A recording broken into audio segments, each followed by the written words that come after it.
که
سلام او درنښت ملګرو، خدای دې وکړي چې ټول به روغ او جوړ یاستئ، صحت په جامو به ټول پټ یاستئ. دا د مارکو بازار دی او په مارکو بازار کې د خان محمد استاد د کړایي هوټل دی. ډېر ملګري د دې ځای له نوم سره به اشنا یې، له خپلې ګڼې ګوڼې ډېر شهرت لري. خان محمد استاد خپل کړایانو ته ولاړ دی، ما ورته مزاحمت هم وکړ او دلته هوا هم ډېره ګرمه ده ځکه چې اور بل دی. خان محمد استاد به د خپل ځي په اړه هم تاسو ته وغږېږي او دا به مو ووایي چې ورځ کې د دوی دغه د کاروبار سیستم څنګه دی، څومره خلک راځي ځي راځي. دغه حساب خو به زه وایم معلوم هم نه وي استاد تاسو ته، ځکه چې دلته خو رش ډېر دی که نه. خو بیا هم ورځ کې څومره تاسو کړایان وباسئ استاد؟ دلته تاسو څه پخوئ؟ دا دلته صرف کړی ده، روش دی، دال دي، دا سبزیانې مبزیانې دي. هو د بازار خبره ده، کله بازار ښه او کله خراب او کله روش بازار ښه او کله د کړی بازار ښه. هو عموما به درته ووایم چې بس دا 4 ماله 5 ماله د ورځې بس د کړی په باره کې وځي.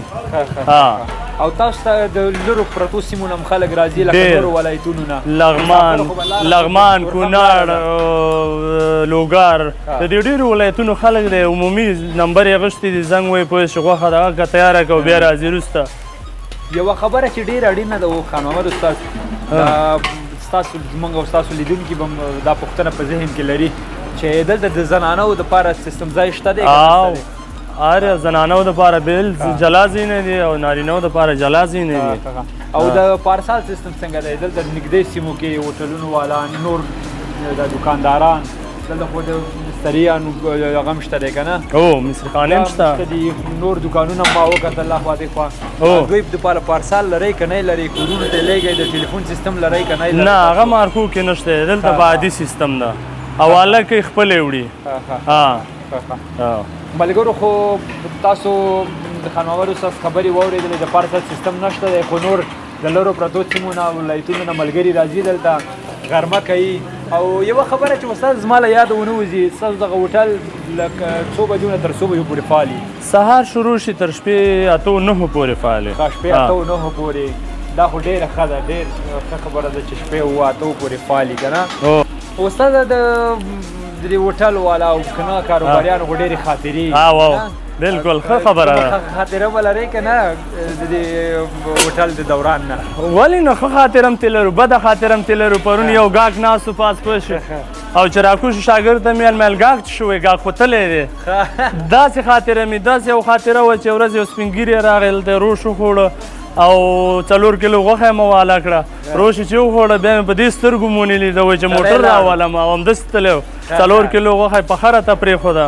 دا د ماما کار شوی دی. لږ مخکې ډریور ته وایي چې هغه دی دا وایي ننګرهار ته ځي ښار ته جلال آباد وایي هو ځم وایي زه په خیر ورسېږي. هغه مې در لګولی دی. ورو د خان محمد استاد هوټل وګورئ، تاسو به بیکګراونډ هم وګورئ، کړایان یې هم چک کوئ. موږ هم دلته یو، زموږ سره پاتې شئ.